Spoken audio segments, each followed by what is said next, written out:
Okay, so before this class, I didn't know Christian Jan. And even in the first few weeks, or I think the first few classes, I think he was sitting there and I was sitting in the same spot I am now. But we didn't talk. Sorry, I didn't know. It wasn't until our mandatory yoga class that he gave me a ride, and we started to talk.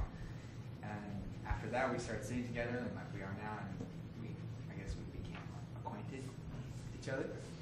And from listening to your speeches and just getting to know you, talking with you, I've come to know that you love to read. We share an interest in science fiction. Yeah, I like science fiction, so does he.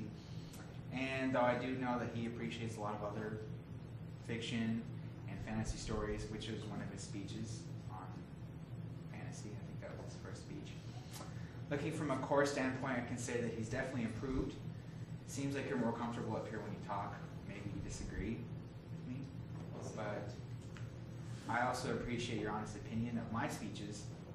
Like whenever I give one of my own speeches, I go up to him like, well, I sit down and ask him like, how was it? You know, maybe he didn't write something that he didn't want to say to hurt my feelings, but I really ask him.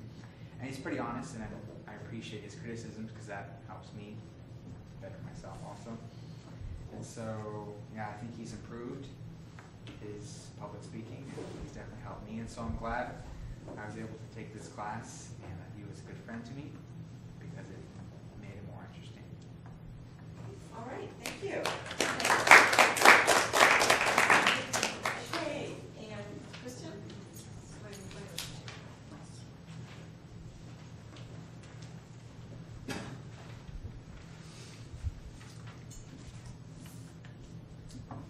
Good morning again. Y'all forgive me if I stumble. I didn't get much sleep last night as I was relentlessly mulling over one of those questions that just has too many answers, and that question is, what makes David a great public speaker? And 2 minutes isn't enough time to answer that question. 2 minutes isn't enough time to explain how David just boldly and bravely faces every speech without a hint of fear or apprehension. 2 minutes isn't enough time to relay in any fine detail the calmness and attention that with which he addresses the class during his speeches. 2 minutes isn't enough time to articulate how fully David can ensnare an audience with the story of life and death, or how he can immerse the senses of a listener with the primal fear of being smashed by an automobile. 2 minutes isn't enough to explain how David can hold you as though in the palm of his hand within a persuasive argument. Or I lost my spot. It'd be a lot better if I had master handwriting. Anyway, the point is that 2 minutes isn't enough time for much of anything. But it is enough time for us to thank David for his wonderful speeches, for his carefully thought out and earnest and sincere criticisms and supports, and just for an improving speech class for me and for all of us. So thank you, David.